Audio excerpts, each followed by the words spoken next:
Hey, I'm Joe Pellegrino, and this is Legacy Lifters, a ministry presented by legacy-minded men whose mission is to transform lives by engaging, encouraging, and equipping men to build a Christ-centered legacy. In other words, we want to see men live out loud what God has for them. This is part 2 of an interview that I did with Dr. Michelle Watson Canfield. I forgot the Canfield the first time, but now that I know you're married, we got Canfield on there. So, Michelle, welcome back. Thank you. Glad to be here. Let's pick up where we left off, okay? So let's not waste any time. Tell me what a powerful relationship between a father and a daughter means to that daughter, and conversely, a bad relationship. Great question. Well, the research confirms, if there's any dads listening that love the facts, give me the data. And just the facts, ma'am, here they are. The research confirms that when a daughter feels connected to her dad, there's the key. There's a feeling and emotional engagement between a dad and a daughter. Every part of her life is better. Better grades in school, more likely to finish high school and attend college. Greater self-esteem, less depression, more, or I should say, less body dissatisfaction, more body satisfaction, and healthier weight. I mean, that's a huge one. So dads, in case you're inclined in your family to tease about weight, hey, got a little bit in the caboose here, a little more in the caboose. That stuff goes in. So dad, really watch what you say, because your daughter, again, like I said last time, internalizes your view of her.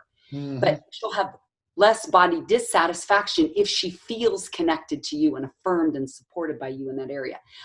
When a daughter, again, feels a connection to her dad, less suicide attempts. And this next one you're going to love, dads. Delays sexual activity. Decreases in teen pregnancy. I mean, Joe, who would have ever thought that a strong dad-daughter bond is actually a contraceptive? Wow, that's good. Come on now. That's good. I mean, that's a big one. Last one I'll mention is more pro-social empathy.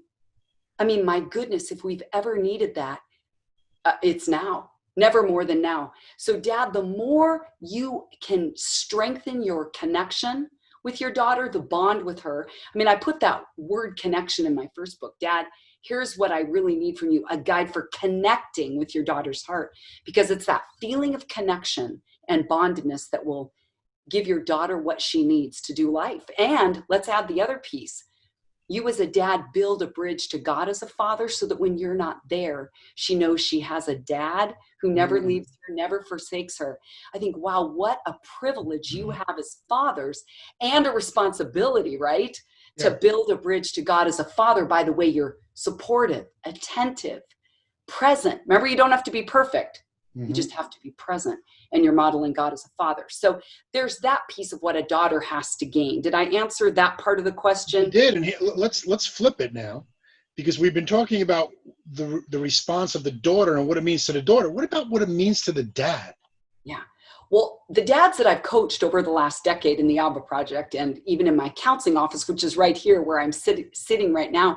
But dads, I watch two things happen when they're more equipped to lead their daughter's heart and see that it has impact in her life that's positive, is I see his confidence build because his competence builds. And I've discovered that when a man knows he's getting it right, his competence, right? He's more competent because he has more tools, but then his confidence builds to go, I can do that again, because I saw that when I softened my tone, she actually responded better. Or, Dad, here's a practical idea for you.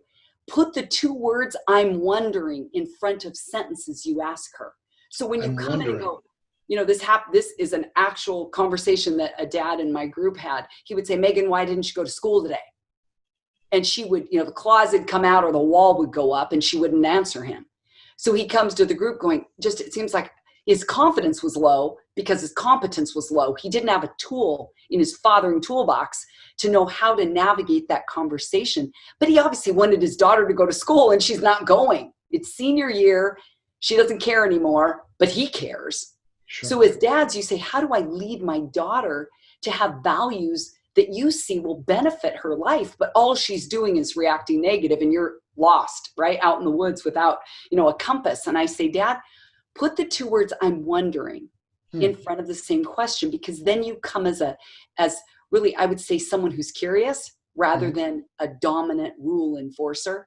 So he says, Megan, I'm wondering, why didn't you go to school today? And she said, oh, because we had a late start and she's talking to me. I can't believe it. So Dad, what you have to gain by engaging your daughter's heart is as much as, I would say, expansive and as important as what your daughter will. You will be happier. You're more confident, right? And happier when the women in your life are happy. So, and listen, full disclosure on my part, a lot of times I'm accused of passive aggressively saying something. And in that example you just gave, I'm wondering is a wonderful thing, but if I'm saying I'm wondering, and the whole body language is saying I'm accusing, so I think that's an important piece. Would you agree? Well, yes. And let me add, I love that you just mentioned body language. I've heard that communication is 7% words, 38% tone of voice, and 55% body language. Sure. So you're right. You could go, okay, I'm wondering, and you lean in, and kind of come across aggressively. Man, she's going to back off. So back to that question that I had shared last time, where you could ask your daughter, what could I do to be a better dad to you? Is I tell dads often, if you find that your daughter doesn't want to do a dad-daughter date with you, I would really encourage you to either ask her, why don't you feel safe around me? Or what has you not wanting to be close to me? Because it could be that your tone of voice scares her. Or another one I hear from daughters is they don't want to be a disappointment to you as dad. And if you get that tone of voice of disappointment, like, wow, I would have thought you would have made a better decision. She's not going to keep telling you what she's done that was stupid and she learned the hard way if she knows you're going to be disappointed in her. Sure. So that might be a practical way, Dad, to really think, watch my tone of voice, watch my body language, get down on her level if I need to say something, squat down, kneel down so I'm not towering over her. Just practical tweaks that you can do to your communication skills that will let your daughter know you're right there with her. Okay, now let's be honest. A lot of times a dad might have the right heart. He might say, I'm wondering, and he's saying it with the right body language, the right tonality, all that. But sometimes he's got a tough daughter, a reluctant daughter. Yes. What happens then? Which is obviously a lot of daughters. I was one of those strong-willed ones, 4 daughters. I'm the oldest. I was definitely the more emotional and verbal one, and not always reluctant, but yet at the same time, a lot of dads that do my groups, they can't even get their reluctant daughters to engage in a dad-daughter date for the whole 9 months of the group. We meet once a month for 9 months.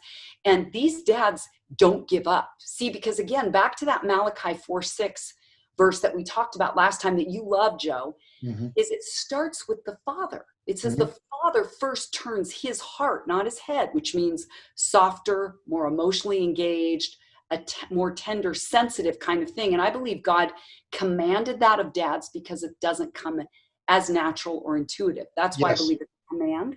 Is dads are saying your heart has to turn, Dad, if you want your children's heart to turn. Amen. So sometimes dads with a reluctant daughter, if you pull a power card, like we have to meet, you have to talk to me, your daughter is going to put up a stronger fight.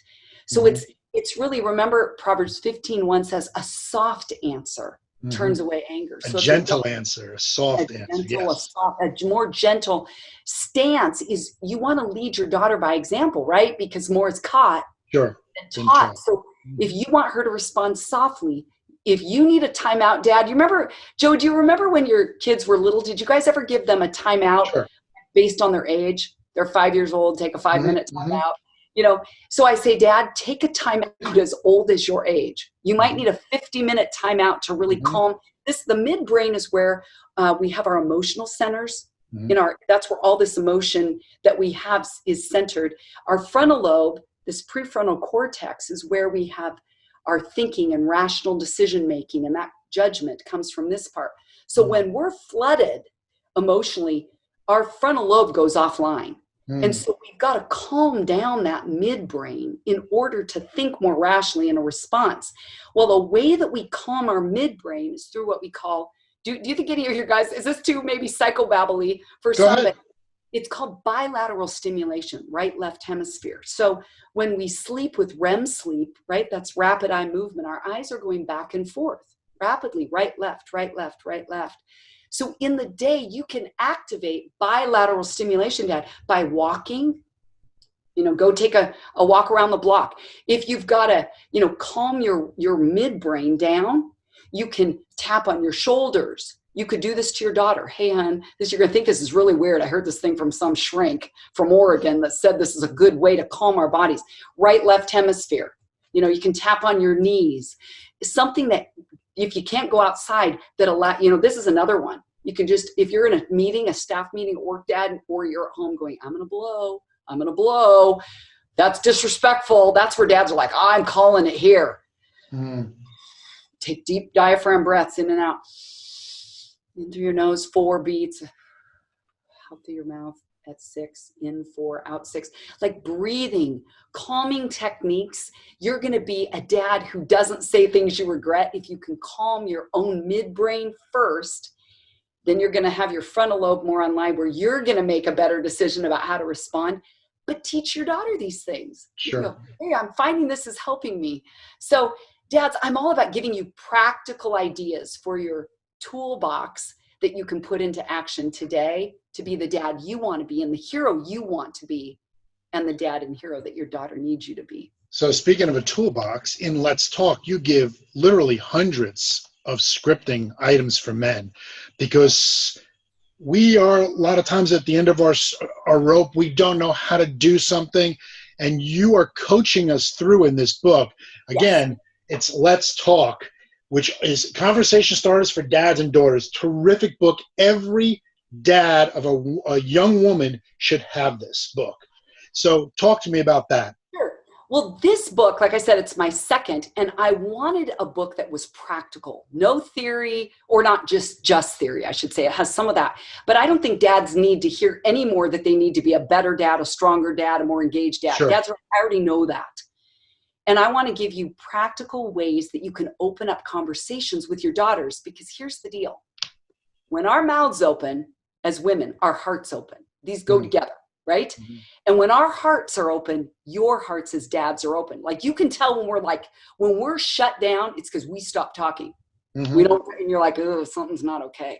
So if you can get her talking, and especially talking to you, not only is she going to be able to figure out what's going on inside of her better because she's verbalized it, but you are going to understand her better. In fact, just yesterday, I had a 15-year-old sitting right here, and I asked if I had permission to share her story, and she said, sure.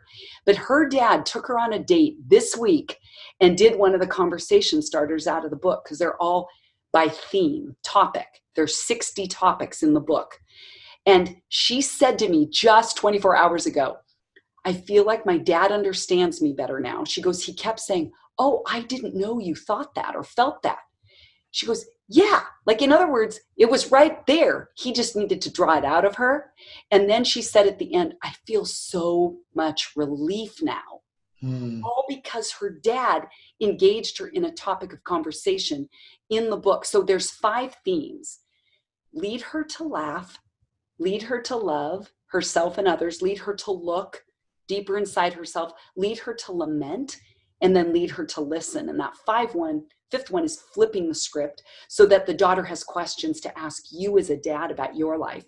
But my new husband, Dr. Ken Canfield, founder of the National Center for Fathering, he told me recently that he thinks that 4th section on lamenting is the strongest in the whole book. Why? He's walking through lament, grief, loss with his 3 daughters. I mean, he has 5 children, but 3 are daughters. And they're all lamenting and grieving differently the loss of their mother from last year. So he says, and I agree, that lamenting section is so key, because dads, if your daughters haven't looked at the wounds, maybe from you, words you've spoken, maybe it's where you've missed reaching her heart, or it could be loss of a loved one or friends or a pet or a job, things that are hurting her. Those tend to fester just like a physical injury. Sure. You can't just leave it forever. You have to attend to it and get surgery or clean the abscess out, or it's going to get worse. Well, same with heart wounds, is if your daughter hasn't faced those, right, it's going to fester and manifest in adulthood. In fact, Joe, every year I ask the dads in the ABBA project, by a show of your hands, I have 12 men a year that I mentor, coach, but I ask them, how many of you are married to a woman or were married to a woman who you would say has father wounds now, like in her adult life? Are Sure. you surprised to hear that 100% of the hands go up? No. So there No. they all are. Like, I don't ask them what they are. I just ask that. Hmm. And then I say, how many of you then would say she's still living today out of the woundedness from There's your no question. I and see they it all, all the time. All the yep. time. And so And they don't dad, recognize it either. exactly. So here's what I want to say to you as dads is whatever age your daughter is right now, she could be 7, she could be 17, she could be 27, 37. If you can clean things out that you may not even know you said that she still is remembering, because the one hurt remembers longer than the Sure. one who caused the harm. And you can make amends now rather than defend why you said that. Well, you know, because you did, right? You make amends now.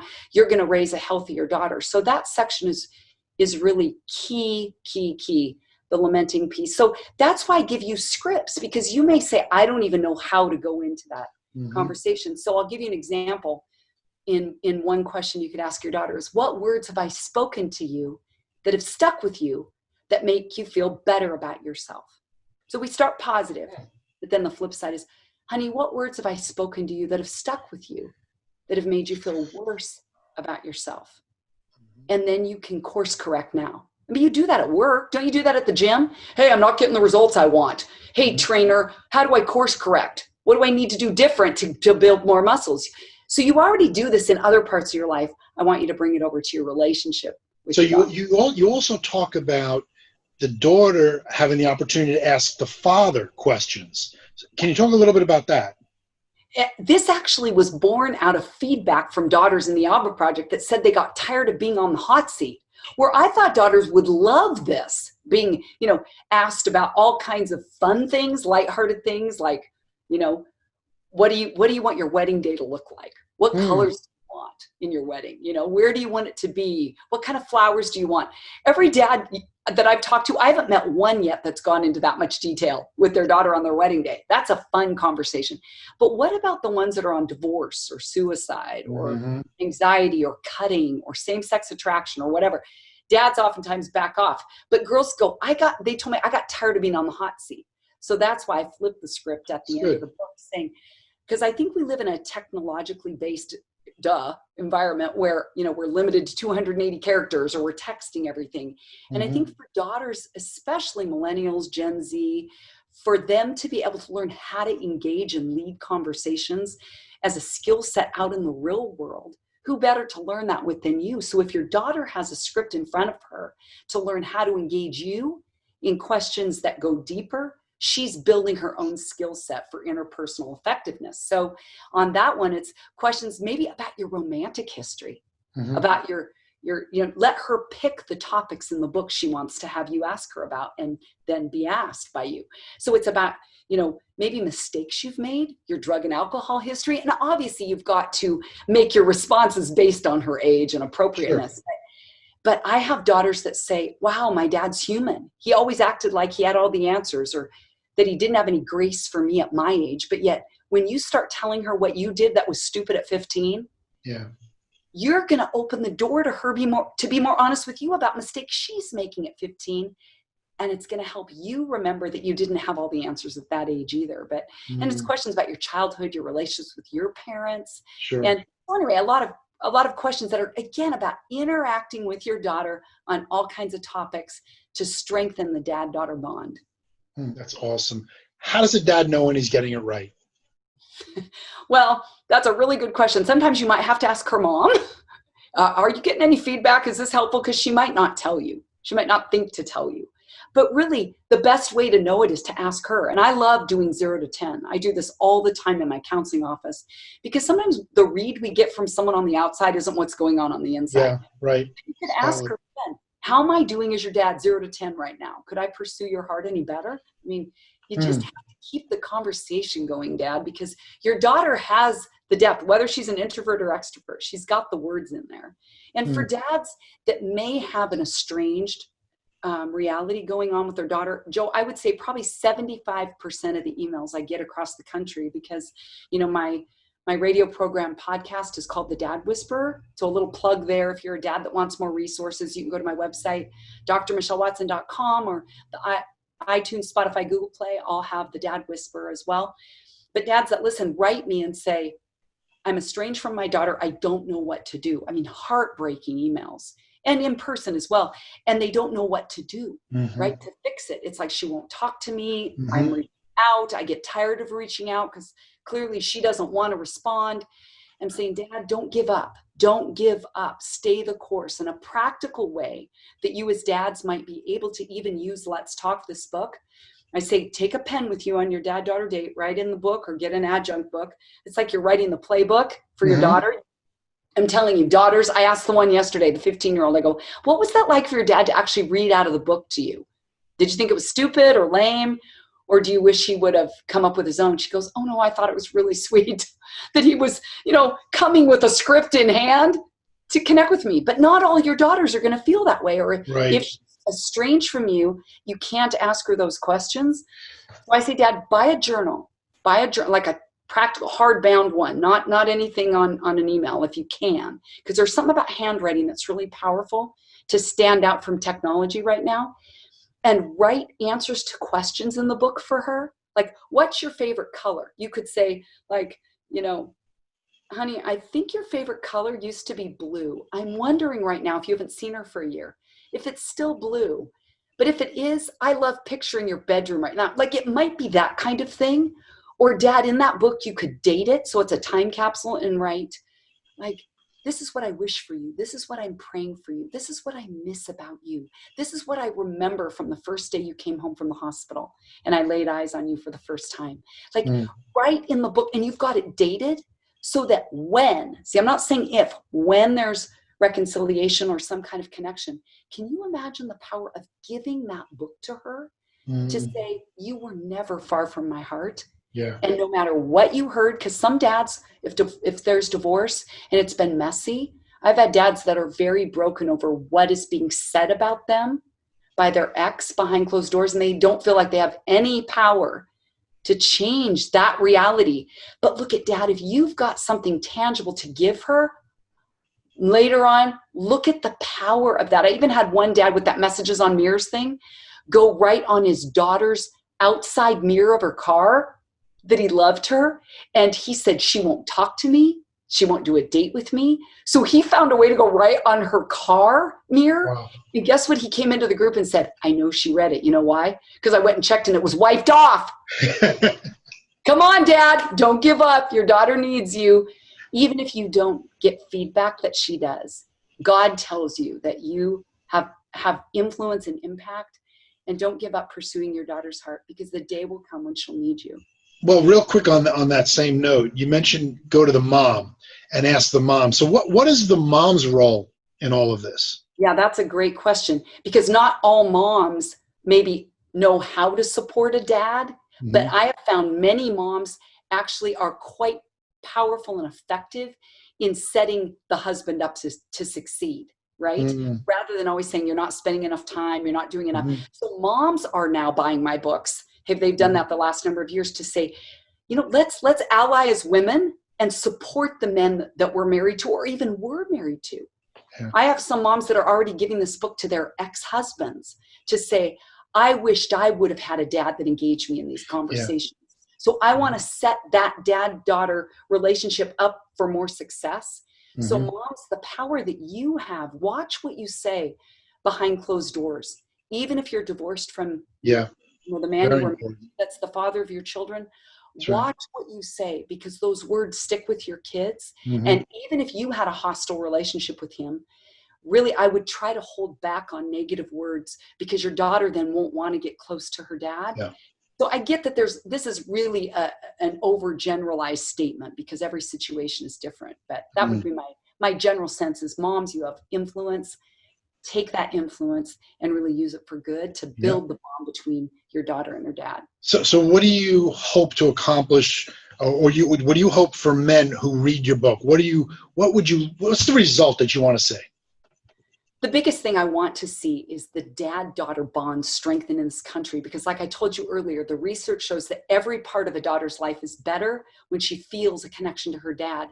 And I believe that if we want to see our country turn around from the ground up, it comes with healthier women. Because as we both know, Joe, is when a daughter is hurting and didn't have her dad fill up her bucket, Yep. she's going to make really poor decisions. Very bad. Yep.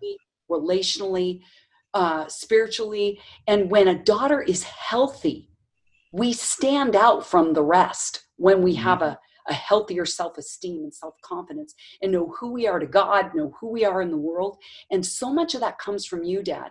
So my hope, my prayer is, as I've prayed over this book and shed tears over this book and given my all to it, is that it's a resource in your hands to invest in the heart of your daughter, because we will have a healthier country from the ground up. Like I just said, if women are healthier, we're going to have less unwanted pregnancies, less abortion rates, right? Because girls aren't looking for love and then dealing with the fallout. We're going to have, I believe, better leaders, better mothers who know really more confidently who they are. Sure. And really, so much of that comes from you, Dad. So whatever age your daughter is, set up dad-daughter dates, engage her in conversations, use the scripts I've given you.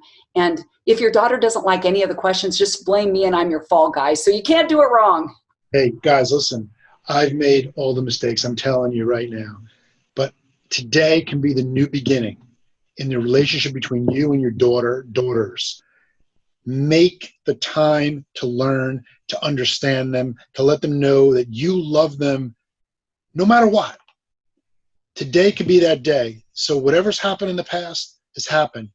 Keep going forward. Michelle, how do they get in touch with you and how do they get hold of your book?